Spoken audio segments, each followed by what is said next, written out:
Այնքան մարդ է հավաքվել։ Այո, 5000 հոգի։ Տարբեր տեղերից հավաքվել են, որ լսեն Հիսուսը ինչ է ասում։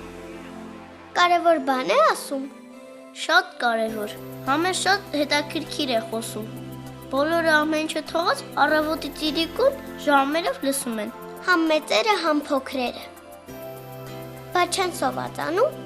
Մենք որ արշավի ենք գնում, ես անդադ ուտել եմ ուզում։ Ես էլ։ Բայց այս մարդիկ օրերով Հիսուսի ետևից են գնում։ Այդքան ուտելիք ո՞նց պիտի հետները վերցնեին։ Ճիշտ որ։ Երևի դաշտերից բույսեր են հավաքում։ Կամ էլ որս են անում։ Չէ, ոչ մի որսը չեն անում։ Միայն լսում են, որ ոչ մի բառ բաց չթողնեն։ Իսկ Հիսուսը ինչ է ասում, որ այդքան ուշադիր լսում են։ Ասում է, որ մարդիկ իրար պետք է սիրեն, օգնեն, որ Աստված մարդկանց օգնի։ Հիմա Աստված այնպես է անելու, որ այս մարդիկ սովածություն չզգան։ Ոչ, հակառակը լիքը ուտելիք է տալիս։ Ո՞նց։ Առաքյալներին ասում է. Ինչքան հաց ու ձուկ կա կողովների մեջ։ Ասում են. 5 հատ հաց եւ 2 ձուկ։ Ասում է. բերեք բաժանեք մարդկանց։ 5000 մարդու ընդամենը 5 հաց ու 2 ձուկ։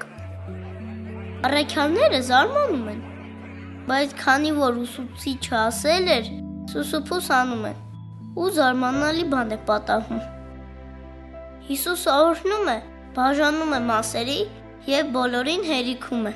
Դեռ 12 կողով մնում էր։ Հրաշք է լինում։ Հացը շատանում է։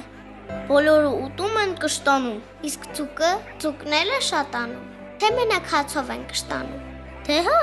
որ քեզ ասում են արի հաց կեր, մենակ մատնաքաշը ու լավաշը նկատի չունեն։